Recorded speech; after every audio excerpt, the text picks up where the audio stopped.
Osmo Pocket 4が出てしまいました。Osmo Pocket 3っていう超名作の Vlog カメラが今までありまして、それの新世代バージョンですね。もう待望、もうみんな待ってた Osmo Pocket 4がついに出たぞということで、先行で使わせていただいておりました。でもうみんな気になるのはその進化ポイントですよね。Osmo Pocket 3めちゃくちゃ良かったんで、じゃあこれからどう進化するんじゃという話気になると思うんですけども、もうぶっちゃけ言います。ぶっちゃけ言うと、めちゃくちゃ進化したかというと、そういうわけではないです。例えばセンサーサイズは同じ1インチセンサーで3と一緒だし、大きさもほとんど変化ないです。もう本当に正直パッと見は大きな変化がなさそうに見えるんですけども、実は使っていくと結構嬉しい進化が細かくあったりします。ざっくり例えばの話で言っておくと、フィルムトーンっていうカラーフィルターが今回入ったんですよね。なのでもう撮影した瞬間からいい色で撮れちゃうと。あとは内蔵ストレージが搭載されたので、マイクロ SD カードとかなくても撮影ができます。で、僕が個人的に嬉しいなと思ったのが D-Log 撮影ですね。今まで Osmo Pocket 3って D-Log-M っていうね、なんちゃってログ撮影みたいな感じだったんですよ。それが今回 D-Log になってかなり色が入りやすくなりました。なのでもちろん画質とか上がってるんだけど、それが分かりやすく表現されてるかでいうとそうじゃないとは思うんですよ。正直パッと見画質としてはそんな変わんないかもって思うかもしれない。なぜならOsmo Pocket 3がめっちゃ良かったからね。そう思うかもしれないんだけども、実はさっきのフィルムトーンしかり、要は初心者にも嬉しい進化があったり、僕みたいに映像をがっつりやるよって人にも嬉しいポイントたくさんあったりするので、今回はこの動画で全部分かるように解説していきます。早速いきましょう。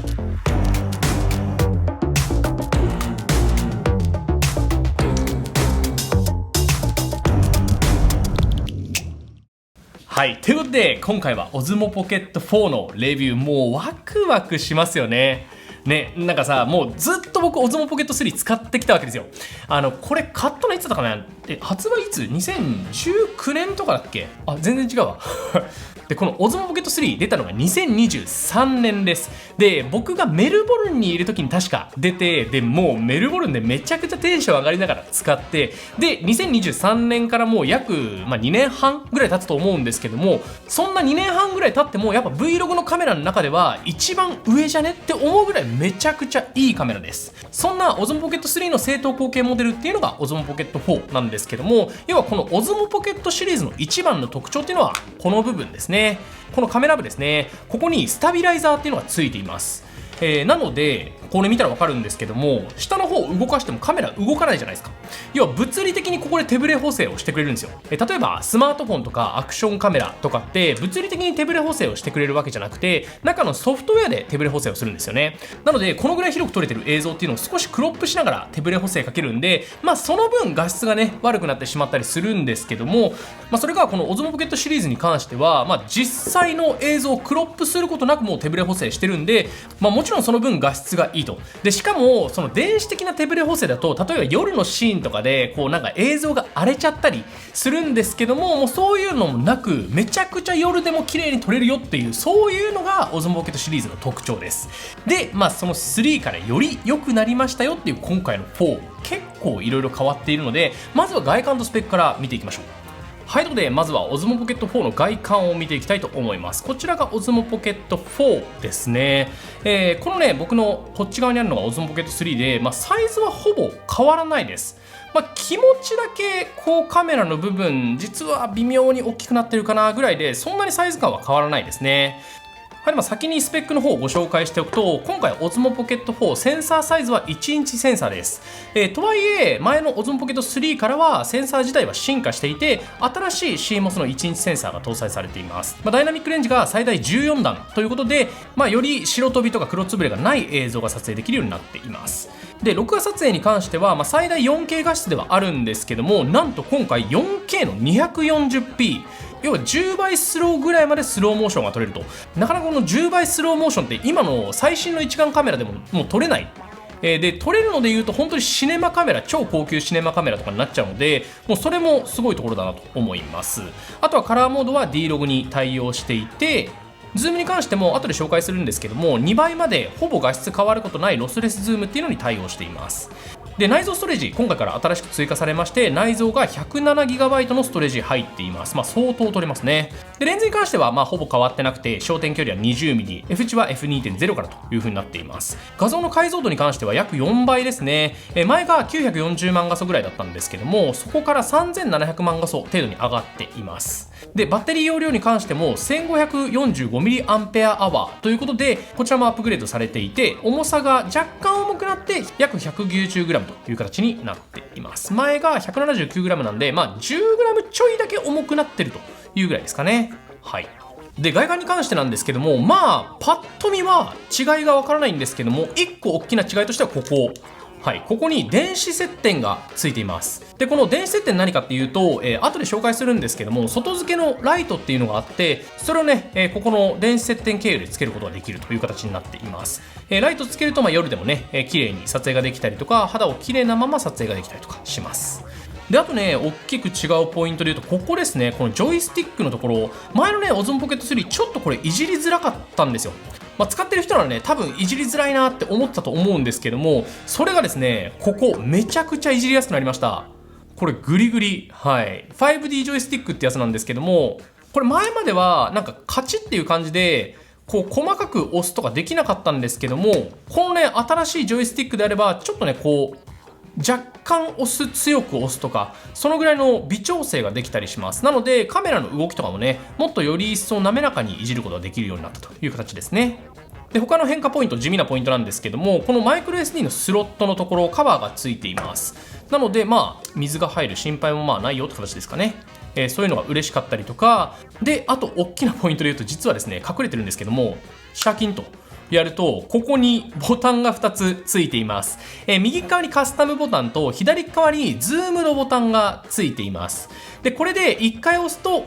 2倍ズームで、ダブルタップすると4倍ズームまで行くことができます。で今回僕が使ってて嬉しいなと思ったのが、このやっぱズームの機能で、どうしてもオズモポケットってズームができないのが痛かったなと思ったんですよ。やっぱ気軽に使う時に広角だけしか使えないっていうのがちょっとしんどかったところではあるんですが、1回タップして2倍ズームくらいであれば、今回ロスレスズームっていうことで、要は3700万画素ありますよね。で 4K に必要なのってだいたい1000万画素ぐらいあればいいので、もうかなり画素的には余裕があるんですよ。なのでその大きい画素数からグッと切り取っても全然画質が落ちないよということで、ロスレスズームになっています。でもさすがに4倍までいくと、若干ね画質の値は気になるかもしれないんですけども、許容範囲でしょうということで4倍まで使えるような形となっております。で外観の違いとしてはそんなもんなんですけども、さっき言った通り今回からね内蔵ストレージ搭載されたんですよね。で内蔵ストレージが搭載されたってことは、データ通信はここの USB-C から行うことが多くなるじゃないですか。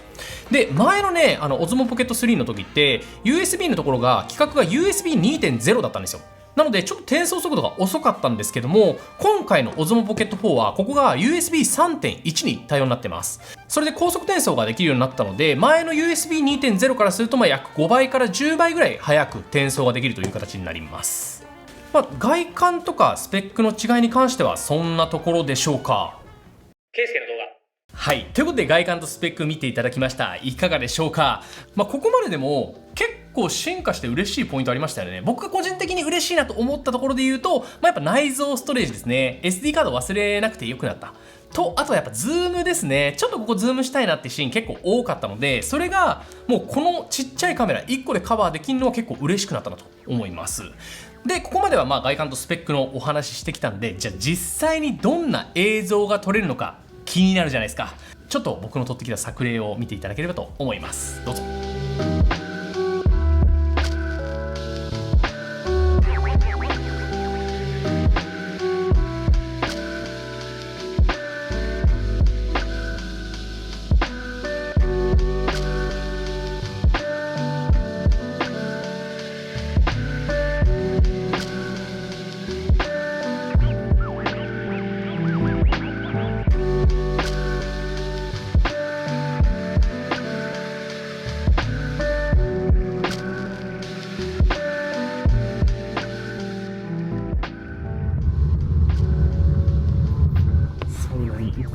Thank you. こちらです。ウーシサウナ。はい、ここのね、ウーシサウナは男女一緒でも入れるサウナが1個あって、他に男女別で入れるサウナが1個1個あるらしい。あ、これだ。とりあえずじゃあおのおのこいつで着替えてここ集合で、はい。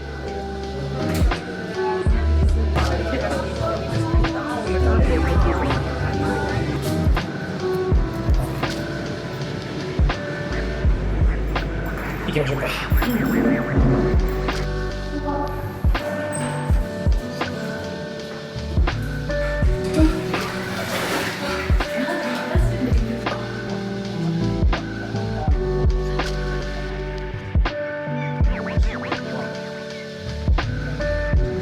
はい、いかがでしょうか。画質に関してなんですけども、まあ正直パッと見で言うと分かんないと思います。正直オズモポケット3の時にかなり画質良かったんですよね。僕がオズモポケット3をずっと使ってたのってやっぱこのオズモポケット3の映像と一眼カメラの映像を1個の動画に並べたとしてもそんな正直、パッと見分かんないなという印象があったから使ってたわけで、じゃあそっから微妙に画質が上がりましたって言われてもパッと見は分からないわけですよ。なんですけども編集してる側からすると結構違う。どこが違うかの話なんですけども、僕からするとですね、さっきスペックのところでも紹介したんですけども、10ビットの D ログ撮影、これはね結構違います。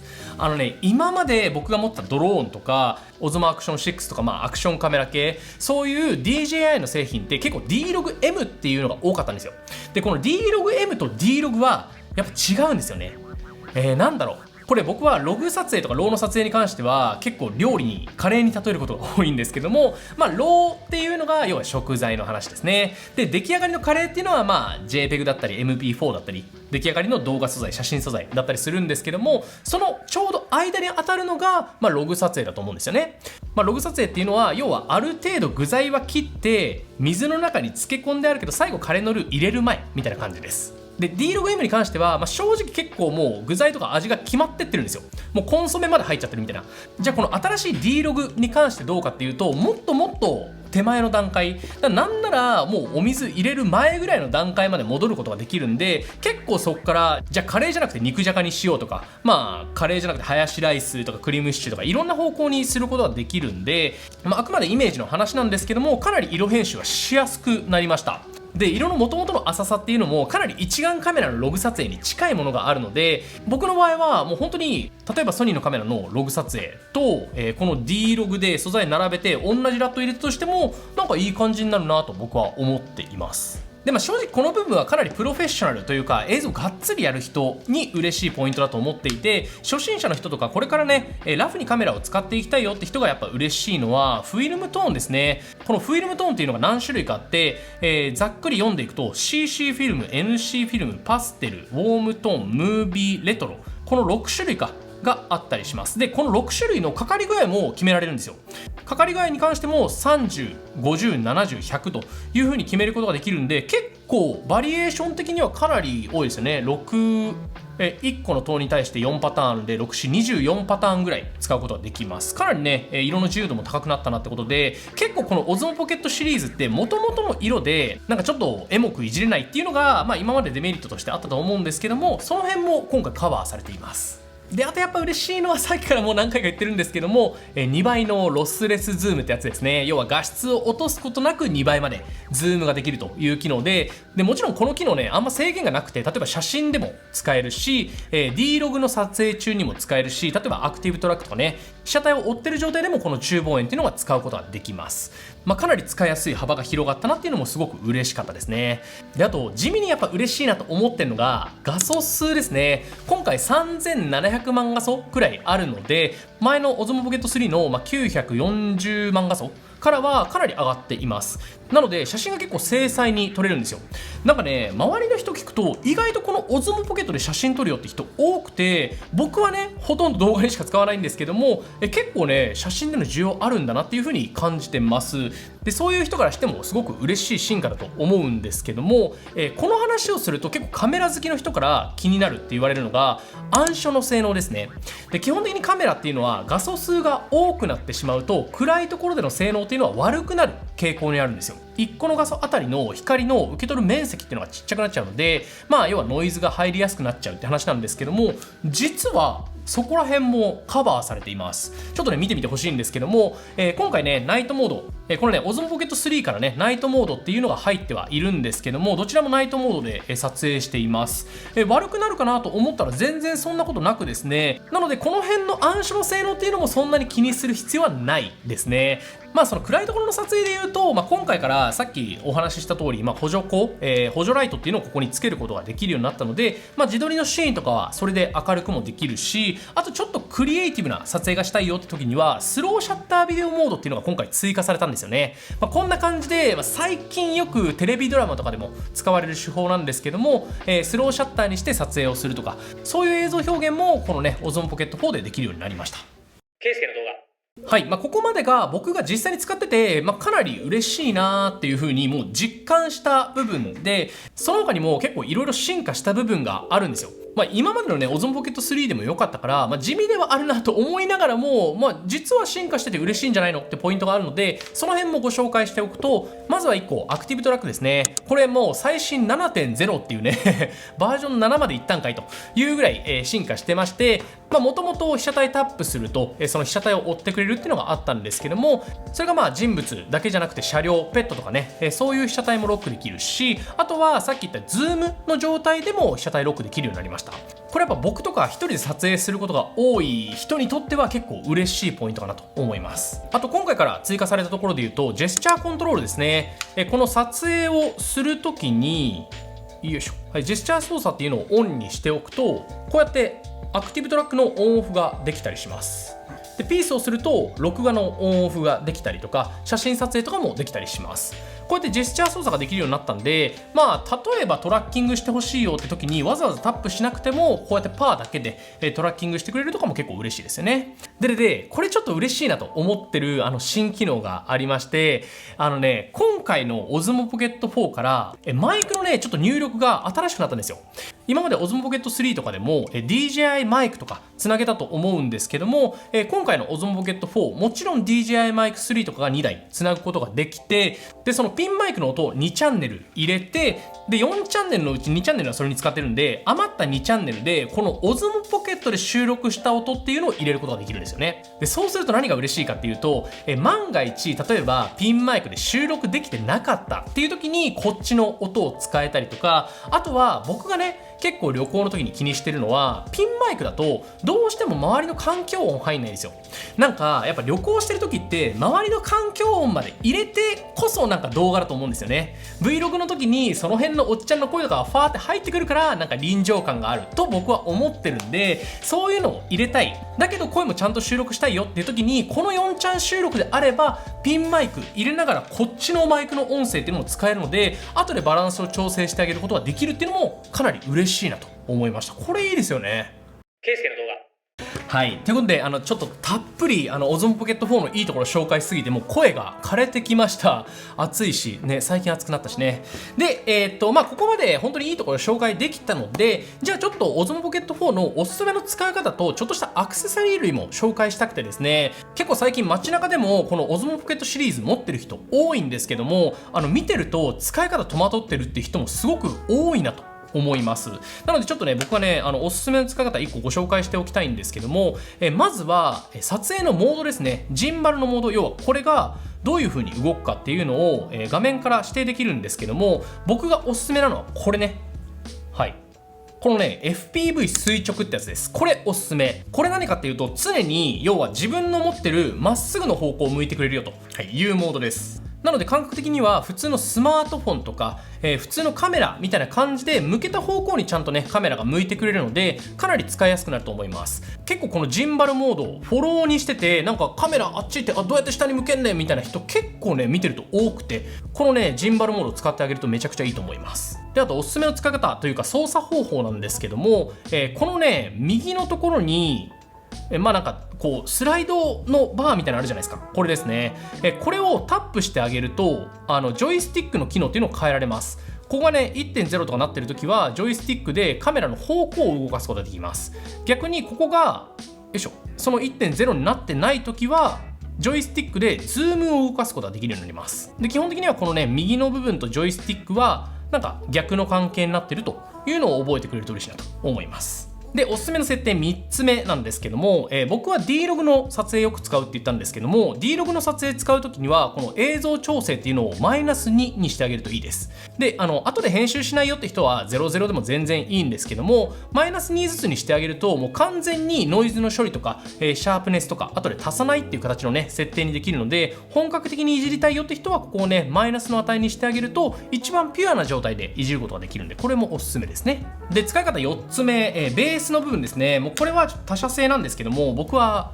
こちらですね、ウランジの下のねオズモポケット3のベースっていうのを使ってて、これが今回のオズモポケット4にもハマります。はい、同じように使うことができるんで、今までオズモポケット3でここの部分使ったよって人は引き続き使えるし、こういうちっちゃいスタンドっていうのがあるとこのままポッケに入れることもできるんで、これは超おすすめですね。概要欄にこれと同じか似たようなものがあればリンクを貼っておきます。で最後使い方5つ目なんですけども、今回コンボの方で ND フィルターっていうのがついています。本格的な撮影をするときに ND フィルターをつければ、要はモーションブラーっていうのをそのままねカメラ側でかけることができるんで、確かにリッチな映像にはなるんですけども、この ND フィルターっていうのを安易に使いすぎると昼の状態でもノイズが上がっちゃったりとか、僕はちょっと難しいと思うんですよね。なので慣れてくるまでとか本当に本格的な映像を撮るまでは ND フィルターは使わない方がいいのかなっていうふうに僕は思います。ただし逆に言うと本格的な映像を撮りたいとか、もっともっとちゃんとねこのオズモポケット4でいい映像を撮りたいっていう人にはこの ND フィルターは必須だと思うので、ぜひそういった自分の用途に合わせて使う使わないを判断してあげるといいのかなと思います。以上、ちょっと本当に駆け足にはなってしまったんですけども、まずはこの使い方5つぜひたまにね見返してあげたりしてください。ケイスケの動画。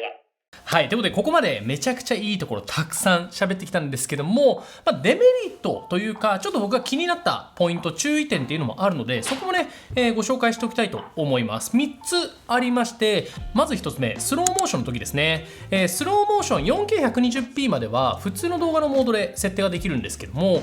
今回 4K の 240p がマックスでね設定できるようになっています。でこれはスローモーションの設定でしかオンにできないんですけども、そのスローモーションモードだと、色味が D ログにはできないです。フィルムトーンとかはオンにできるんですけども、D ログで 4K の 240p の撮影はできないということだけ1個注意点ですね。で2つ目美肌モードなんですけども、美肌モードに関してはノーマルのカラーでしか動作しないです。要はフィルムトーンの時とか D ログ撮影の時とかはそれがオンにできないので、その辺も注意点ですかね。基本的にノーマルのカラーでしか美肌モードは動作しない。アプリ側でかける場合はね、全然できるんですけども、そこも1個注意点かなと思います。で最後1個僕がね気になったポイントなんですけども、今回ですねおそらくセンサーは正方形センサーだと思うんですよね。写真撮るとスーパーフォトっていうモードが正方形になって、その時に最大3700万画素で撮影できる形になるので、正方形センサーかなと僕は思っているんですけども、ただ縦撮影の時は相変わらず 3K がマックスのままなんですよね。縦撮影で 4K が撮れるわけではないというのが1個不思議なポイントです。注意点というかオズモポケット3から変わってないポイントということで、1個参考にしてくれると嬉しいなと思います。ただね結構これコメントでもらったりするんですけども、縦撮影で 4K 撮影できないんですかみたいなコメント結構いただくんですが、インスタグラムとか YouTube の場合に 4K で動画をアップロードするよりもフル HD で動画をアップした方が伸びやすいとかそういう傾向もあったりするんで、結局ね僕は縦で 4K は基本使わないかなと思います。なのであんまり問題ないかもしれないんですけども、一応縦撮影は 3K までというのだけ覚えておいてくれると嬉しいなと思います。ケイスケの動画。はい、長々とオズモポケット4について語ってきてしまいました。ちょっと水飲んでいい？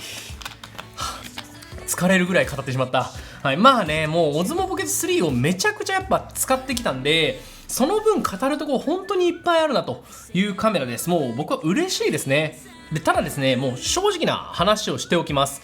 僕はねこのオズモポケット3も大好きでした。でオズモポケット3を持ってる人が全員オズモポケット4に買い替えるべきかっていうと、いやそうではないと思います、正直ね。なんなら新しく出て値段がその分安くなってるのであれば、こっちでも全然使えちゃうやんというくらいこのオズモポケット3いいと思います。じゃあどんな人が Osmo Pocket 4を買うべきか、僕はこの4項目どれかに当てはまったら買うべきだと思っていて、まず1つ目、僕みたいに D ログが必要な人ですね。もうこれは Osmo Pocket 4を買った方がいい。で2つ目がフィルムトーンですね。この元々結構いい色で撮れるよっていう、要はフィルターっていうのを体験したい人はおすすめです。で3つ目がやっぱ内蔵ストレージですね。もう SD カード、マイクロ SD 買いたくないぜって人にも超おすすめだし、あとは最後やっぱ Osmo Pocket 3で困ってる人ですね。実際に使っててまあやっぱジョイスティックの感じもっと良くしたいなとか、実際に使ってる時にちょっとつまずきを感じるって人はOsmo Pocket 4おすすめです。逆に言うとそういうの感じてなくて、もう Osmo Pocket 3で満足してるっていう人がわざわざ買う必要はないと思います。ただ買う必要はないけど確実に進化してる、それが Osmo Pocket 4。気になる方はぜひね、概要欄からチェックしてみてくれると嬉しいなと思います。ということで今回の動画はこの辺にしておきたいと思います。語りすぎちゃうからね、今回の動画いいと思ってくれた方は高評価ボタン、チャンネル登録もぜひよろしくお願いします。その他こういう部分も気になるとか、そういうのがあれば新しく動画作れますので、ぜひコメントお待ちしております。それではまた次回の動画でお会いしましょう。バイバイ。